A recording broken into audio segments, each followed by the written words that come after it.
let me start.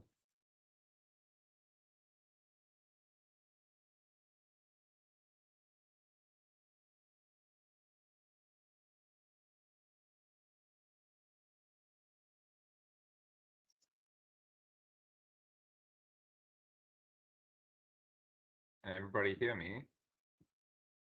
Yes. Loud and clear, coach. Can hear you. Hello. How are you guys? And you? Good, thanks. Have a quiet evening tonight. Oh, there's some more people.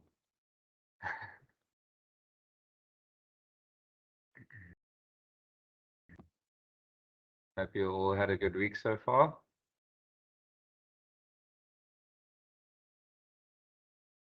So far, so good, coach. It's here. Yeah, I see you hitting some good scores there. Yeah, it's just I didn't go all out, coach. Just 70%, 80%, and save it for the race day. I was just testing my fueling protocol. Just want to make sure that I have no issues on game day. Make sure it's all working. That's what you're here for.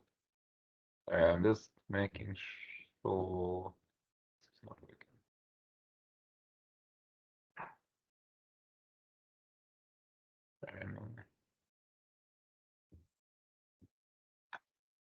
Can you hear me there? I can hear you.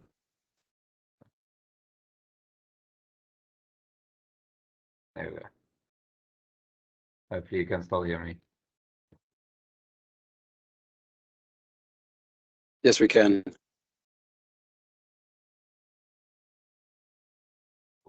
Apologies for that. Yeah, I'm gonna jump straight in. So if you guys want to just share where you're at, what you're training for, and so like where you're at geographically, and then what you're training for in the next, I don't know, 3 to 6 months in the comments.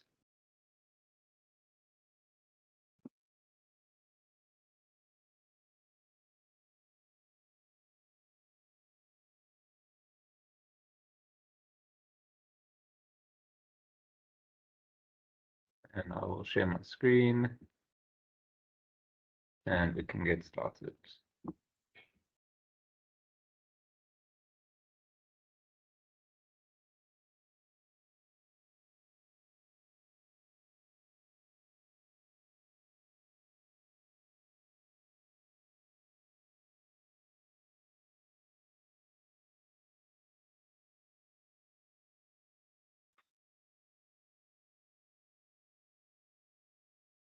Okay, can you guys all see that? Yes, we can, Yes. coach. Thank you. Yes, amazing.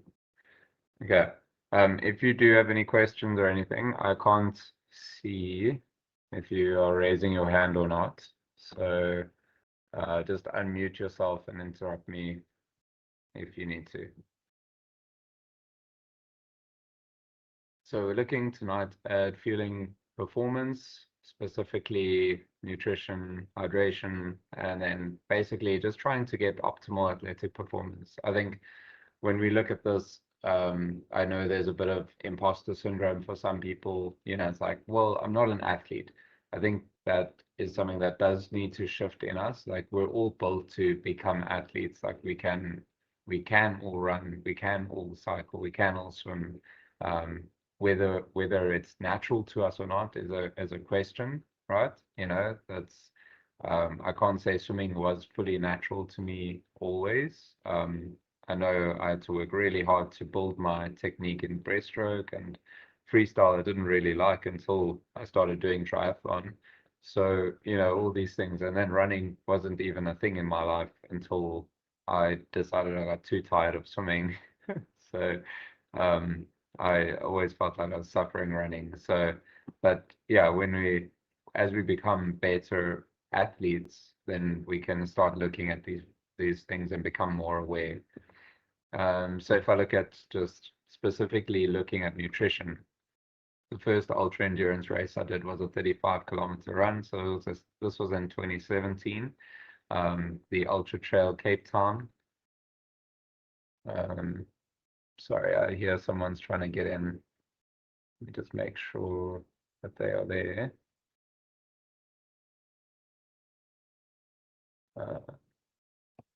Yeah, so this was my first real taste of endurance.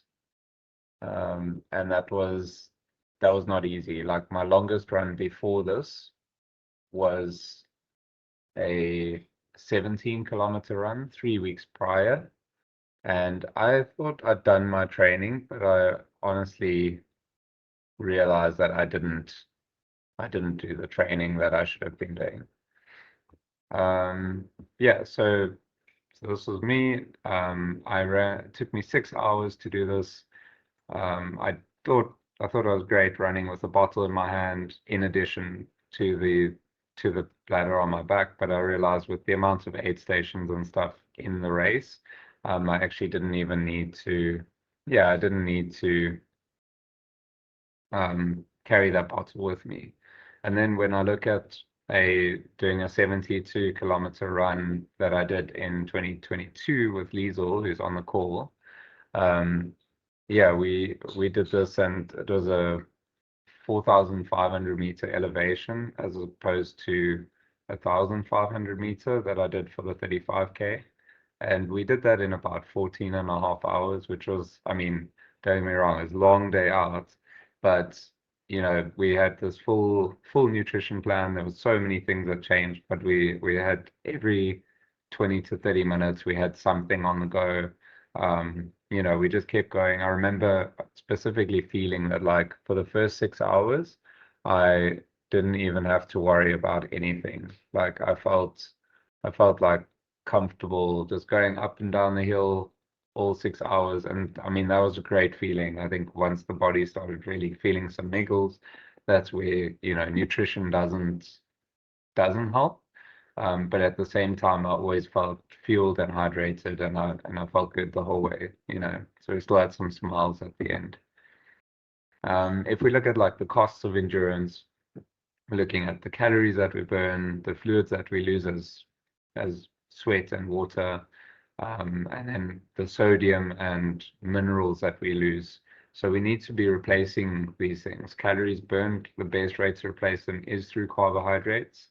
Obviously, there is an element of fat metabolism, so utilizing fat as fuel that we do have, and that there is an element of protein as well. So as far as recovery goes, you know, protein is an important part of the endurance mix, especially when you start looking at your longer durations.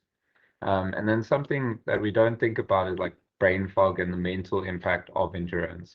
So as much as we love doing the events, we love doing these things, but there are elements of it that I think if we go too far, then there is a deterioration and a mental health risk element. And just being mindful of it will always help you to be like, okay, am I going to hurt myself in the process, or am I helping myself? Am I becoming better? Am I pushing myself too much? Am I not? Or am I making myself dehydrated? So we're going to look at those things. When we look at the 3 levers of fueling for endurance performance, we look at carbohydrates, sodium, and fluids. Okay, so as we look at carbohydrate intake levels and sources, there is a big element of trial and error. So you're going to find some people are comfortable with having, you know, bread. Some people are comfortable with having, you know, rice or pasta. And yeah, it's just figuring out all these different things that we need to work on. So it feels like there's someone that keeps wanting to join, but yeah, seems like they're there. Yeah, I'll let him in. Thank you. Appreciate it. Okay. Yeah, so there is an element of trial and error, and I think working through it in training is going to help you the best that it can towards when you're doing a race. Okay, so go through the trials and errors, try different things, try potatoes, try rice, try pasta, try stuff the night before, try stuff during. Obviously, it's hard to keep a checklist of all these things. So I mean, you can, I think, depending on your personality type, you might want the spreadsheet. Be like, okay, cool, I've got my data, and I know that I tried this on this date, and I know. So depending on how administratively creative you are and how much you want to be able to tick all those boxes, you can go for that. Otherwise, I think it's always just good to have a quick reflection, because we're all busy. We all have other aspects of our lives that we're trying to get through. As far as I know, except for, I know Marsha from last time, she's technically a professional athlete. But apart from, you know, people that go around the world and do races for a living, you know, we're all doing this thing because we enjoy doing it. We want to achieve, we want to get the medal, we want to, you know, we have various goals and reasons why. But just doing a quick reflection, that worked, that didn't work, and moving forwards, then you're going to remember at the end of the day. And I think the coolest thing is when you do actually enough training and racing, then you know, like, okay, I know this thing doesn't work for me, but I know it's got carbohydrates in, and right now there's nothing else that can help me. So that's the thing that I know will help me. Yeah. So then when we look at like carbo loading and race preparation, we want to specifically look at how that looks. So I'd say get your pens and papers out for those. So you're looking at a 24 to 72 hour approach when it comes to carbo loading. It is very much dependent on the type of race that you're doing. So if you're going to be spending more than an hour and a half out on race course, whatever it is, swimming, cycling, running, maybe you're doing a high rocks competition, because I know those can be quite long as well. Then the carb loading is going to help you. What it does is it loads your muscle glycogen, which is like the sugar in your muscles, and it loads your liver glycogen, which is the sugar in your liver, and it provides like an additional buffer and fuel source for your body. So let's say you have, okay, so if you have 100% potential of muscle glycogen and liver glycogen, carbo loading brings you closer to that 100% marker than not carbo loading. And how that'll help you in endurance, it means that you could probably manage with a bit fewer carbs while you're busy doing the race. And where it also helps is with recovery, because your body's not going to feel as strained. So you're going to be able to recover a lot faster than someone who hasn't done it. Yeah, so when you look at obviously race preparation, that's something that you need to practice. So something that you could do is every time you have a long ride or a long run or something where you're spending like an hour and a half out, you could always do a micro carbo load session. And how that looks is not eating all the pasta every day for 3 days. Like, as much as that sounds like a lot of fun,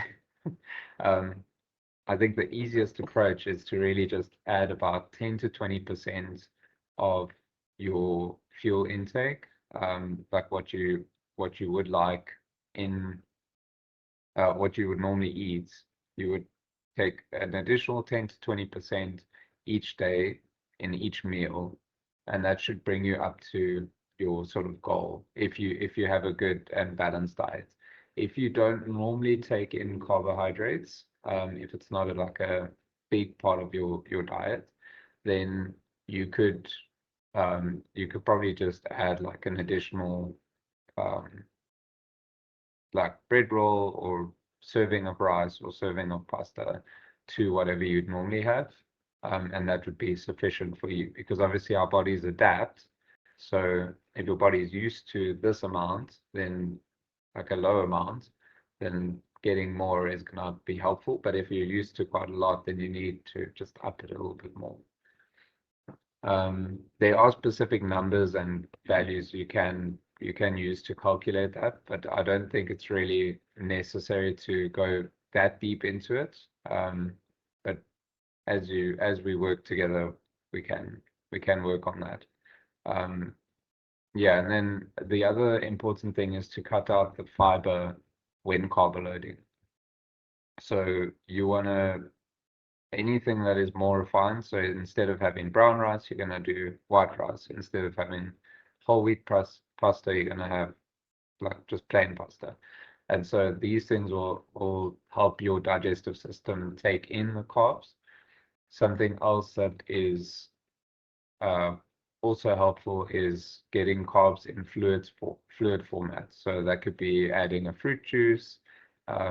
If you take like your breakfast, for example, if you normally have 2 slices of toast and 2 eggs with maybe some, maybe a sausage and tomato, then what you could do, you could have, if you only have like a few slices of tomato, you could add more tomato to that. You could add an extra slice of bread, but that might make you feel quite full. So a glass of juice would be a good addition. Even if you had like a cafe latte instead of an Americano, that would also add to the carbohydrate intake without creating this like palate fatigue that you're getting like 10 loaves of bread in that time period. Yeah, are there any questions on the carbo loading before I move on? Yes, Coach, why is there such a very big variation? You said 60 to 90. Is that based on weight? It's quite a big variation. It's not like a small variation for a short course. And the second question is 60 to 90 within an hour. Does that mean like in half an hour? How would you break it down? If you could just take us through it. Yeah, so I'll discuss the race day fueling specifically. So sorry, I was discussing carb loading, but now if you look at race fueling, so looking at like it's both shorter distances and shorter durations that you look at these, but also what your stomach is capable of handling. So what the research has found is that the more carbs you can get in per hour, the faster you can go for longer. So you have, when we think about our training zones, when you're in zone 4, like you have a specific amount of time that you can handle zone 4, right? And then you have to back down. But if you've got a lot of energy availability, which is what having carbohydrates is, if you can continuously get that down in your system, it's almost like a steam train getting consistent like wood or coal being put into the system, and then it's never going to burn out, right? So if you can do that, then yeah, the more you can get in, the better. But it also depends on the intensity, which I'll discuss more specifically later. But in general, you want to try target 60 to 90 grams, and it is based on your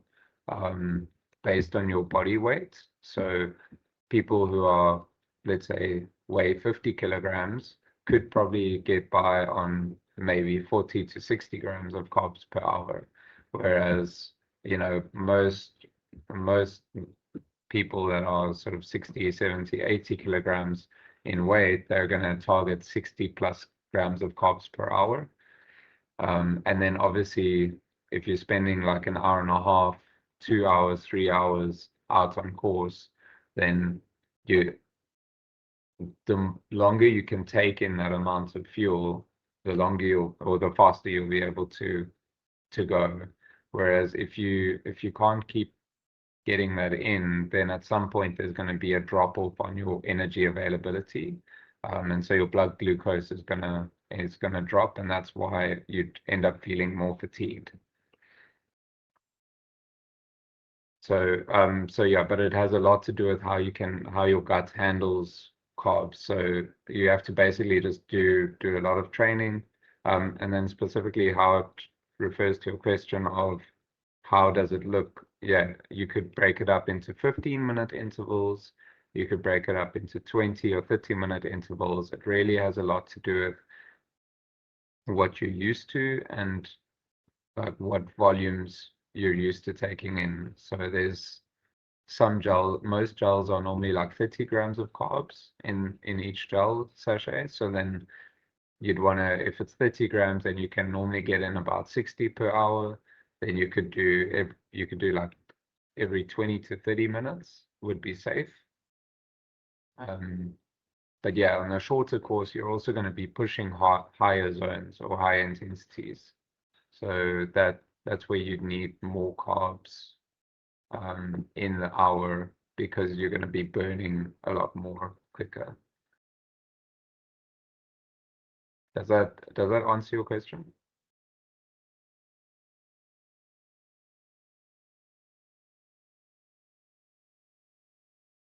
Yeah, I'm going to take it as a thumbs up.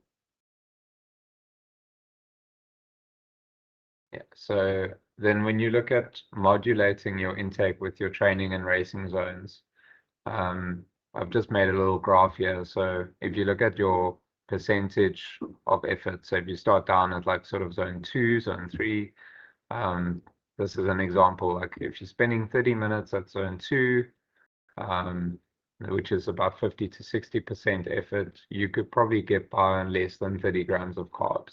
So you could probably, let's say it's like I'm trying to think in swimming terms, because most of you swim. Swimming terms, you'd probably look at like okay, let's say 1.5 or 1 to 1.5K swim. So in 30 minutes, you could probably just have like a 15 to 20 gram carb gel beforehand, or a banana or something, and you could go do your swim and you'd be fine. You wouldn't have to actually fuel during the swim. But then what you want to do is replenish the lost stores afterwards. So you wouldn't really fuel and hydrate during that time period. But if you were, let's say, cycling and you were doing like a max effort 20K cycle, so like time trial type of field, then you're gonna try maybe halfway through that cycle, try and get something in, just to boost your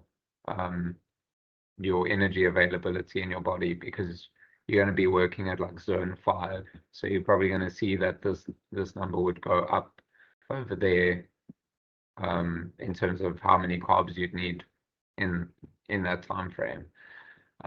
If you look at like over a 24-hour period, if you're holding zone 4 for most of the time, which is about over 80%, you definitely want to try target 90 grams of carbs per hour, which that's very difficult to do for such a long period. So obviously that's like an extreme example, and there's not many people that could manage. But it's just to give you an idea of, like, let's say someone's running for 24 hours and they're pushing for the world record type of thing. I promise you that person is taking in fuel consistently every 20 to 30 minutes on the dial, and they're hitting, let's say, 4.5 minutes per K every K on the clock. And so they're just really dialed in on handling that. Does it make sense, more or less? Yeah, obviously, when we look at the risks of over and under hydrating and fueling, so I'm going to go more on hydration in the next few slides.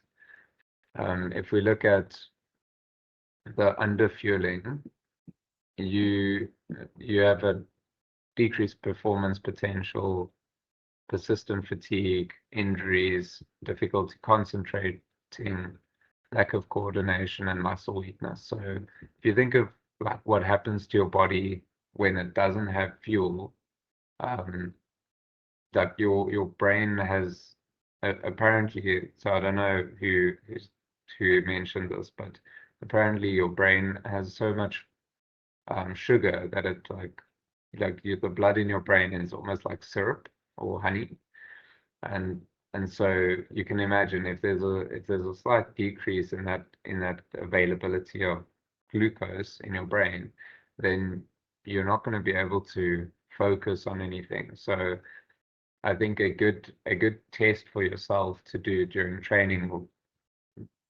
preferably not during a race, but during training, would be to spend an hour or two doing a session where you don't fuel or where you don't hydrate. And obviously it's not to that will not help you condition your body at all, based on the scientific literature. So it doesn't help you to not do that. But from a mental practice point of view, it would help you identify how your body responds when you, let's say, when you hydrate with water for 2 hours, but you don't take in any carbs and you don't take in any electrolytes. You would be able to see, oh, okay, I feel like really confused. I can't control what my hands are doing. Like my legs feel numb, all of those types of things. And then you might want to try the same thing, but then this time, instead of drinking water, now you're only going to take in carbs. I had an athlete who did a race where he basically just took carbs the whole time, and he was fine until he wasn't fine. And he made it through the race, and he had lots of energy, but he just felt completely depleted. And that was because he didn't drink enough fluids. So, these are all things that we need to look at.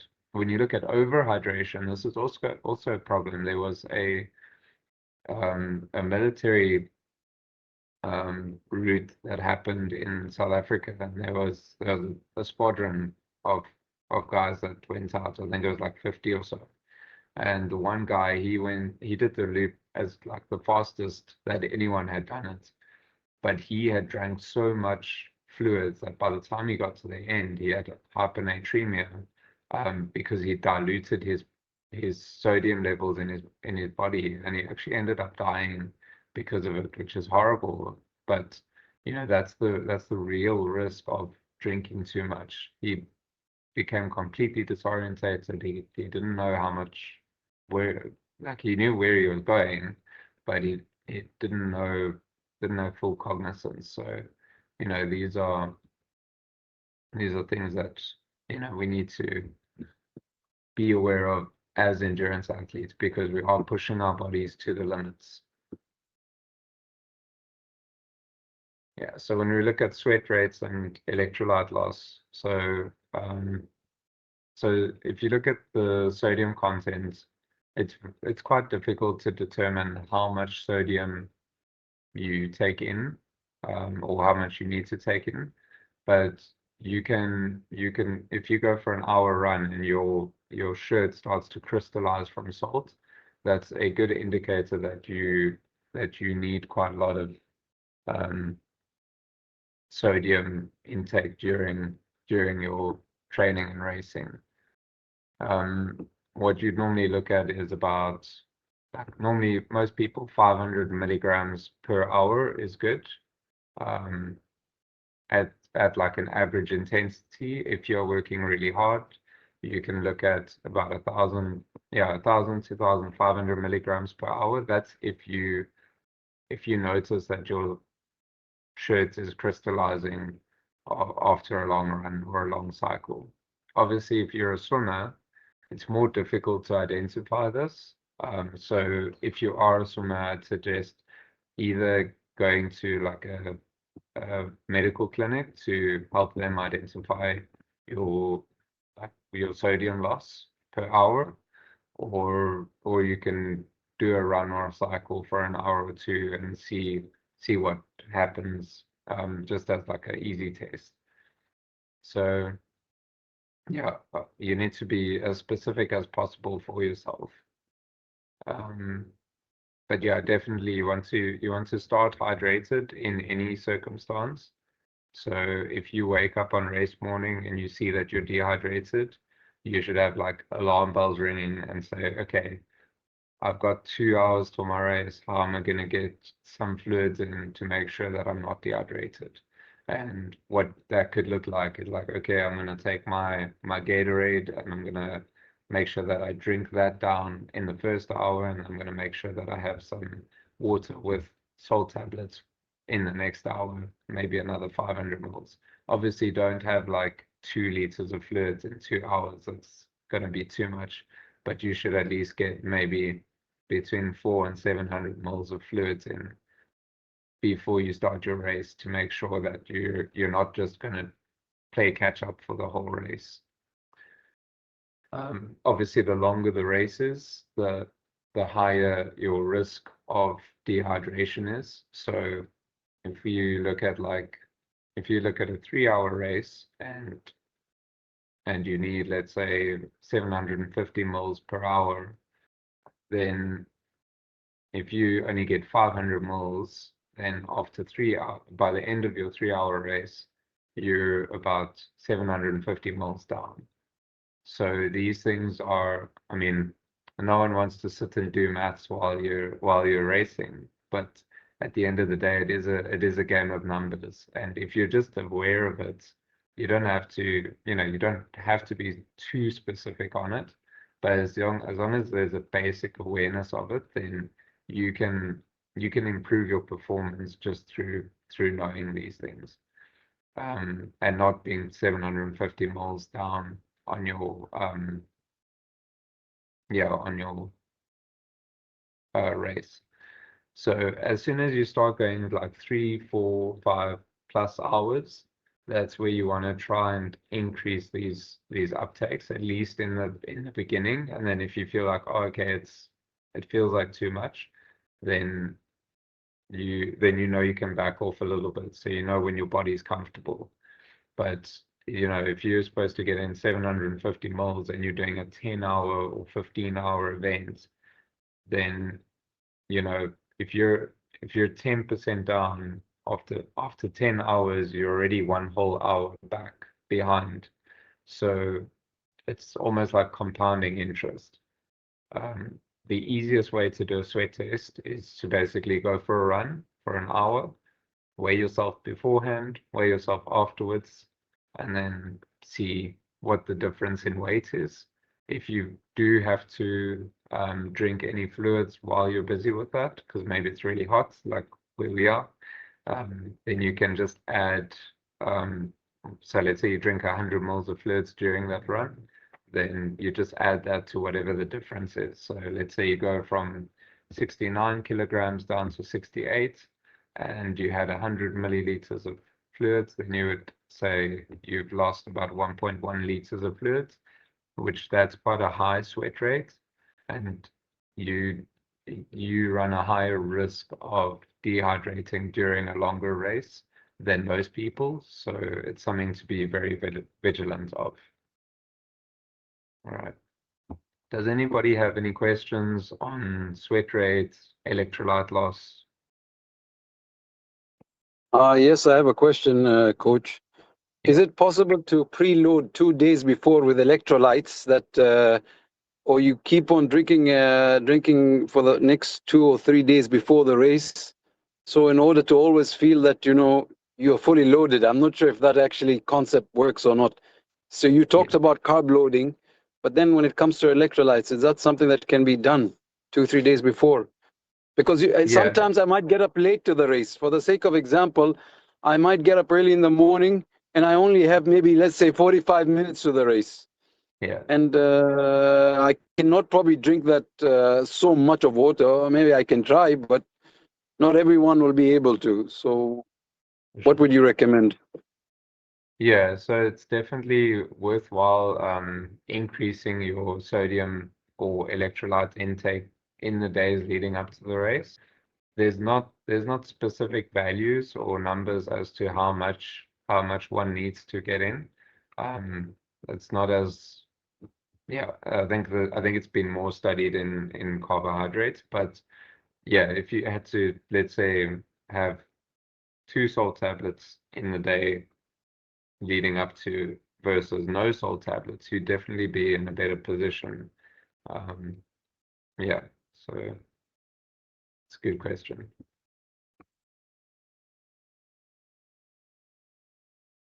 And when you talk about salt tablets, you know, there's different. There's 250, 500, 1,000. So is too much? What happens if you have too much? Out of curiosity, needing the 2 I'll days have to get before. back to you on that. Okay, sorry, I'm going think- technical.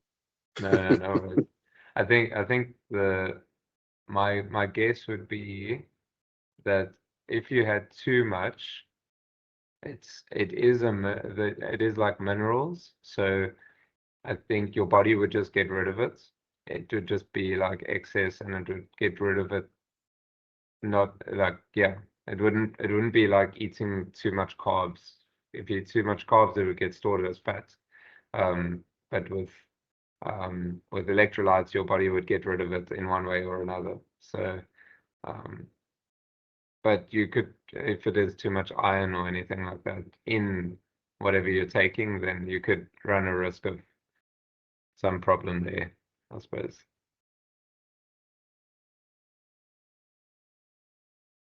Right. Today seems to be the day for messages. All right.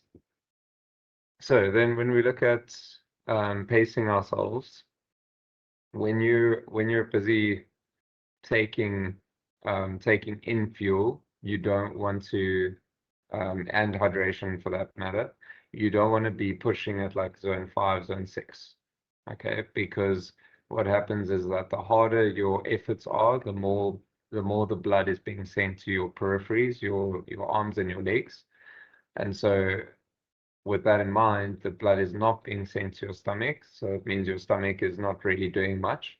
And so if you're taking in, like, let's say you take in a gel that's 40 grams of carbs, and you're working at zone 4 effort, and you're not used to metabolizing fuel while you're at that effort, then that either what's going to happen is your stomach's just going to be cramping, or it's going to try and get rid of it, which is the fireworks that nobody wants to see on race day. Or if you do see it, you want to see somebody else dealing with it. So I think these are really important to know. So you want to try and modulate your efforts based on your fueling and hydration strategy. And how that can look is like, okay, well, I know I can run 12 minutes at zone 4, and then I need to back down. So what I'm going to do is I'm going to do my 12 minutes at zone 4 pace. Then when I need to fuel and hydrate in about, let's say, 3 kilometers, I'm going to bring down the effort to maybe a zone 3, zone 2 pace for about 5-6 minutes. Take in some fuel and hydration during that time, and then when I feel like that's settled, then I can push again. And it might look different depending on how you do your training. So you might do it like that, where you have 5 to 6 minutes, you take in 20 grams of carbs and maybe like 200 mils of fluids. Then you do your next interval, let's say 8 to 12 minutes, and then you repeat that over and over again. That's easy on a flat course. Obviously, if there's elevation involved, that makes it a bit more complicated. But just for simplicity's sake, that's sort of like a nice strategy to look at. And you can definitely do that in training. So you could, like, if you're in Muscat, you could go to the Paka loop, which is a 5.5K loop. You can just practice doing rounds of that, especially on the bike, and modulating those efforts and seeing what works, what doesn't work. But yeah, it's really like, this is a nice tool to help you A, plan for your race, and B, manage like when the race doesn't go according to plan. So if there's any like stomach cramps or anything like that, you can say, okay, maybe I've had too many carbs, so I'm just going to slow down the effort. I'm going to bring it down to zone 2, and when the cramps ease off, then I can bring it back up. Yeah, so obviously when you are overexerting, you can end up either confused, or you're gonna mess up like what the plan is. And usually overexertion doesn't come from a place of like, oh, I just want to destroy my body. Usually it's like I find it's a pride thing or an ego thing where, you know, you like see that person down there, you think, oh, okay, I'm gonna overtake him, I'm gonna beat him, and then you get there and then you're like, okay, cool, I made it. But at that point, you're already like hitting zone 6, and then you realize, oh, it's too late. Okay, so now you need to back off, have to eat a little bit of humble pie, hope it doesn't create fireworks. So yeah, obviously it's always trial and error, and just be adaptable in every situation, I think. And just a little side note, I don't know if you guys can see my calf sleeve there has a little bag, and that was electrolytes that was in my. So basically, what I did there was I just put it in my sleeve so that when I got to the aid station, I could just pour it into some water. So I didn't have to, you know, carry any extra stuff with me, and it wasn't cumbersome. So that worked pretty well. Just as a side note, this race actually specifically, I went out way too fast. So it was a 21-kilometer trail run, and I went out at about just under 4 minutes per kilometer. So my target pace was, I think, about 4.5 to 4:45 minutes per kilometer. And I went out for the first like 3 or 4 Ks at like this blazing speed, and I was like, oh yeah, it feels so good. And that was about the last time that I felt good. But yeah, very good learning curve.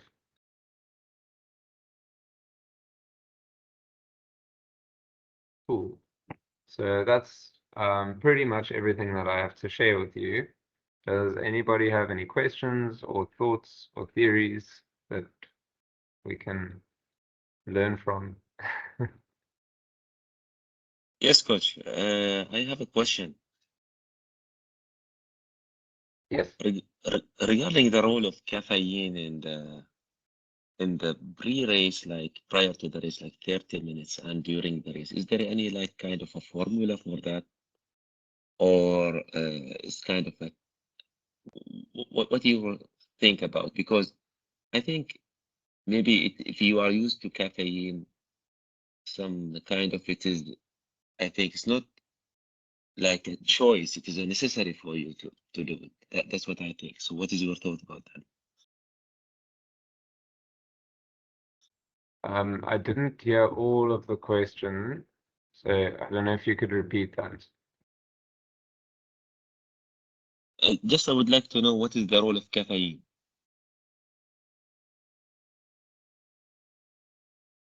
Caffeine? The role Sorry, of caffeine, coach. the role Caffeine. of caffeine. Oh, yeah. So how does caffeine affect like hydration? Hydration, the performance, and yeah, I mean like a concentration. I mean, and during the race. Yeah. Okay. So caffeine specifically, as far as I know, and I'll have to just double check for you, as far as I know, the best strategy for endurance is to basically have sort of 2-hour markers. So it is helpful for performance and concentration. Yeah, I believe Huberman Lab has a podcast specifically discussing caffeine. And yeah, basically you want to look at every 2 hours, if you could get some form of caffeine in, that would help you elevate your performance or your focus. It's not considered like a performance enhancing drug. I think also there's a bit of skepticism on whether it does cause dehydration. So I think one just has to look at one's entire diet, because you know, if you're having one Americano per day, it's probably okay. No worries, Alice. Thanks for joining. Hope you have a good evening. Yeah, so once you if you take that into consideration and you have your let's say 2 liters of water per day that you need, or if you need 2.5, then you have that. You know, then that's an addition fluid intake, and so it's not going to cause dehydration. If you're having like 10 cups of coffee a day and it's only caffeine, and it's only like that's the only fluid intake you're getting, plus maybe some fluids from food, maybe you have some soup or something, you know, you won't, obviously you're going to be somewhat dehydrated, and the caffeine level is going to cause an element of dehydration purely because it's going to stimulate your bladder to want to go to the bathroom more frequently, and so in that sense you're going to put out more than you get in, and so that's probably what would cause the dehydration. But I think it also depends on how your body responds to caffeine. So and then different sources of caffeine. So like coffee is the general source for most people, but obviously there's caffeine in tea, there's caffeine in other sources, you know. So one just has to look at that, and how it's. I mean, if you're looking at it as a performance enhancer, you probably are best to get it in either a gel that it's already in a gel, or in a like capsule, because then you have more control over the volume that you're getting it in, and the like way that you're getting it in, if that makes sense. I hope that answers your question. Cool. Coach, I have probably maybe not an observation, but probably just from my experience. Yeah. You know, during cycling, it's very easy to eat or to get some food in, and it's very easy after the swim. But when it comes to running, I like the point that you mentioned that you carry some electrolyte. So when you carry electrolyte, I'm assuming you're carrying a tablet, right? But is there some sort of, you know, those bottle of water, you just put it in that bottle and then you just drink the whole water one go, or you just take a few sips? You could just share your experience, because I hate running while carrying a bottle. It feels like I'm carrying extra weight unnecessary, and it doesn't help with the balance. This is just my experience. Yeah, for sure. Yeah, I think that's like if you look at like, so I'm gonna start with the carrying the bottle thing. So I think there's always like hard and soft skills of each different discipline. So obviously one of the soft skills would be like being comfortable running with things. You know, that's something that you don't think about, but sometimes it's necessary, right? So you won't carry a bottle unless you're like, okay, cool, I'm gonna die if I don't know that I have water in my hand and I can make it to the next aid station. Especially if you're like not sure if the next aid station is 3 k's away or if it's 6 k's away. You know, that's like the difference between like 20 minutes and maybe 45 minutes. So you know, so I think that's something to consider. Especially if you look like, I'm gonna go to trail running because that's a very thing that, you know, you don't really know. When it comes to carrying the electrolytes, that's something that's, you can easily just put it into packets. So what I did was, it was a sachet of electrolytes, so I put that into a Ziploc, and then that was easy to access. But yeah, obviously like tablet forms are great, but I think on one hand they're a bit difficult because like you got to wait for your stomach acid to dissolve the tablet. But as long as if you're doing a 6-hour race, you've got time to do that. If it's like a 2 or 3 hour race, I wouldn't worry too much about that. Then you want to rather get electrolytes in like in a normal form as best as possible. Yeah, and then obviously, like, I think to answer your question on jogging or running and taking in fuel and hydration, there's definitely nothing wrong with walking and taking it in. But back to like the soft skill element, I think one can condition oneself to be better at sort of doing a steady jog and taking in fuel and hydration. I think it's a good skill in general, and I think it adds to that like athleticism element. So, you know, you could set that as like a side quest or a side goal. But yeah, like I hope that answers sort of your question or helps you think about it differently. Yes, coach. My only concern is if I take let's say maybe a 500 milligram of sodium and just or electrolyte and put it in the water, I'm assuming that I sip it. I don't just jug it down, right? Slip it, yeah, you know, run with it and slowly keep on sipping. Yeah, correct. Yeah. So yeah, you wouldn't normally just drink it all down for sure, but it does depend on how well conditioned your gut is. So if you've trained to do that, then go for it. If you're not trained to do it, then please, yeah, rather be conservative, I think. Thank you, coach. That's it from my side. And Liesel, anything? Lynn, anything?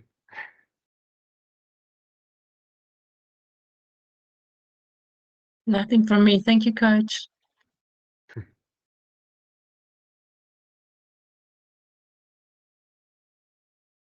think we lost Liesel. We'll check if we can find her. Right. Yeah, but thank you guys for joining. I hope it was informative. And yeah, if you have any further questions, please send them my way so I can. Oh no. Okay. I'll try and unmute you.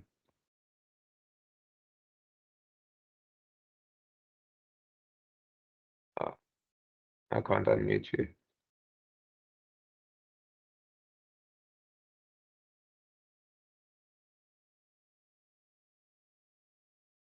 Yeah. No worries. Yeah, but thank you guys so much. Oh, Yay. I think that works. Sorry, All right. a little bit blonde. No, what I just wanted to say, very interesting what you said about the brain fog, because that's not something that I thought of would actually be caused by underfueling. And I definitely had that with that racing tanker, where mine doesn't become brain fog, it becomes more I want to cry about everything. And then as soon as I have carbs again, then I'm fine. And for that race, because we ran through the night, you sometimes start hallucinating, but it's actually not because of lack of sleep. I think it is lack of fueling. What's your sort of take on that? Do you think that's pretty much what lack of carbohydrate or carbs do to the brain? Yeah, I would agree with that, especially the emotional part. I'm not sure. I don't know about the hallucinating side. So it's not full on hallucinating seeing people, but you sometimes see trees when they're not there and things like that. So I'm just wondering. I mean, it could just be that you're running in the dark. Really but- wanting a tree for shade.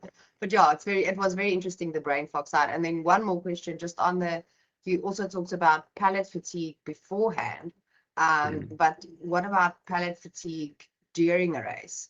Because I've sort of taken gum with me to help with that, but it doesn't really help with that. So would you suggest swapping up your flavors? I was getting really tired of lime after 20 hours of racing. So how would you do the palate fatigue side? Yeah, that's a very good point. On palate fatigue, so I have two opinions. I think the one is that we don't train our palates enough for various fuel sources and types and just frequency of intake of something in a race. So especially on your long races, like I'd never experienced pellet fatigue until I'd done full Ironman, and that was like it was painful, like to swallow anything, even just water. And so I think what I experienced there was not like I hadn't trained to do that for that long. And so I think that was like more of a conditioning fault. But I do know that there's definitely an element of the various types of flavors and things.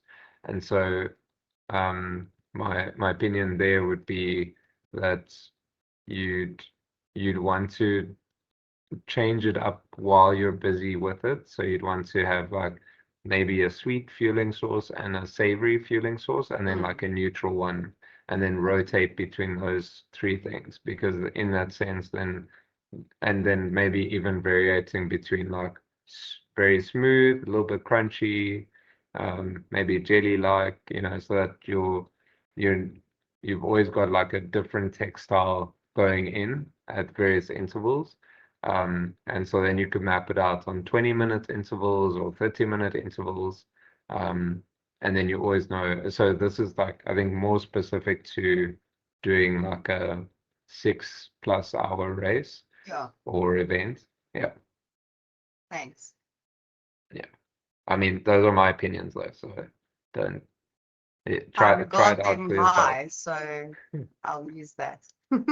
Thank you.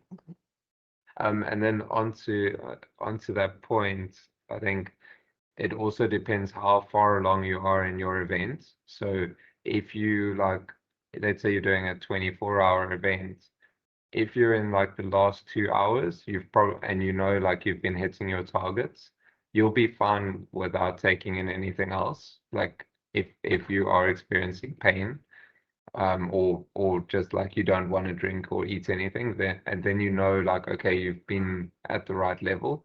Whereas I think if you get to that point and you're like, oh, I feel so tired and I feel depleted, like you still got to try and get stuff in, because that last 2 hours is, you're not going to make it otherwise. And then obviously you risk like DNFing and things like that. So and that's where I think it's tough with like the mental struggle of doing races and events is, it's like, okay, do I risk dehydrating because my palate, like I'm it's so sore that I can't drink anything? And do I risk like hurting myself and getting through the race not drinking anything? Or do I just say, okay, I'm going to DNF, no problem, I did the best I could, and I'll try it again another day. So I think those are big mental struggles that people don't talk about.